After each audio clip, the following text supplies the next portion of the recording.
ঘুষ খায়, জুলুম করে, ওদেরকে কে খাওয়ায়? এই জমিনে যত প্রাণী আছে চাকরি বাকরি করে, কখনো ব্যবসা করে? কিছুই তো করে না, কে খাওয়ায়?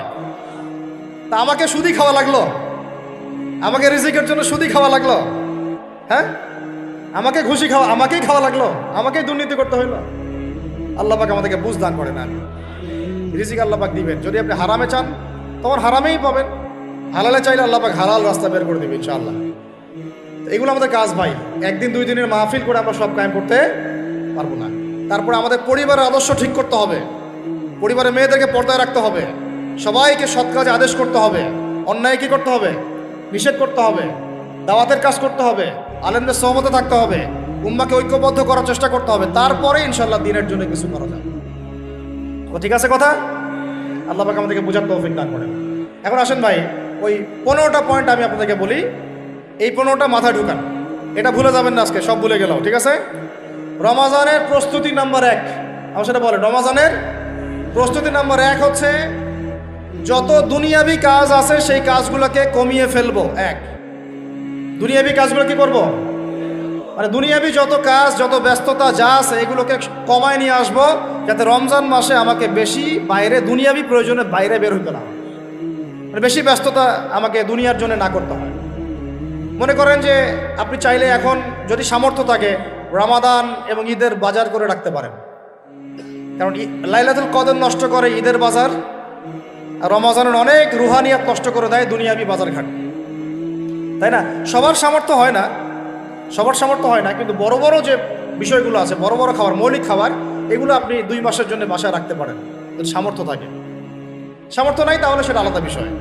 মোট কথা, এটা শুধু একটা বিষয় বোঝাচ্ছি না, দুনিয়াবি যত ব্যস্ততা এগুলোকে কমায় রমাজানের জন্য প্রিপারেশন নিতে হবে। আল্লাহ পাক আমাদেরকে সবাইকে রমাদানের জন্য প্রিপারেশন নেওয়ার তৌফিক দান করেন। এটা হলো মনস্তাত্ত্বিক প্রিপারেশন, যে রমাদান আসতেছে, আমি শাবান মাসেই আমি আমার কাজগুলো গোছাই নিব, যাতে রমজানে আমি ফারেক থাকি ইবাদতের জন্য। বুদ্ধিমানের কাজ না এটা? আল্লাহ পাক তৌফিক দান করেন, আমিন। 2 নম্বর হচ্ছে ভাই, রমাজানের আমরা সবাই 30টা সম রাখবো বলে নিয়াত করি, আল্লাহ পাক তৌফিক দান করেন, আমিন। কিন্তু এখানে একটা কথা, 2 নম্বরটা হচ্ছে রোজা রাখার মতো রোজা রাখতে হবে। কি বললাম বলেন? রোজা রাখার মতো রাখতে হবে। এটা কেন বললাম, কেন বললেন ভাই? উত্তর দিচ্ছিস। উপোস থাকা, না খেয়ে থাকা আর সম রাখা এক জিনিস নয়। পানি ছেড়ে দেওয়া, খাবার ছেড়ে দেওয়া আর ইসলামী সম এক জিনিস নয়। অনেক ধর্মের মানুষ খাবার পানি ছেড়ে দিয়ে থাকে, উপাস থাকে না? হাদিসের মধ্যে নবীজি বলেছেন যে ব্যক্তি রোজা রেখে অন্যায় কাজ ছাড়তে পারলো না, মানে আল্লাহর মাসিয়াত ছাড়তে পারলো না, এই যে কাবায়ের ফাওয়াহিশ এগুলো ছাড়তে পারলো না, অশ্লীলতা ছাড়তে পারলো না, মিথ্যা ছাড়তে পারলো না, বেহায়াপনা ছাড়তে পারলো না, তার না খেয়ে থাকায়, পানি না পান করায় আল্লাহর কিচ্ছু যায় আসে না। আর রোজার বিষয় বুঝলাম। রোজা কাকে বলে ভাই? মানে রোজা মানে হচ্ছে আমি আল্লাহ পাকের সমস্ত নিষেধ ছেড়ে দিব। কি করব? আল্লাহর সমস্ত নিষেধ। রোজা থেকেছি, পানি খাচ্ছি না, খাবার খাচ্ছি না, কার ভয়ে? গোসল করার সময় 1 ঢোক পানি খেলে কে দেখবে? এই চেতনা তখন কাজ করে না? চুপ করে 1 লোকমা ভাত খেলে কে দেখবে? কেউ দেখবে? আল্লাহ ছাড়া কেউ দেখবে? কেউ দেখবে না। তারপর আপনি খান না কেন? কারণ আপনি অনুভব করেন যে আল্লাহ পাক আমাকে দেখছেন। এটাই হলো ইহসান। এটার নাম কি?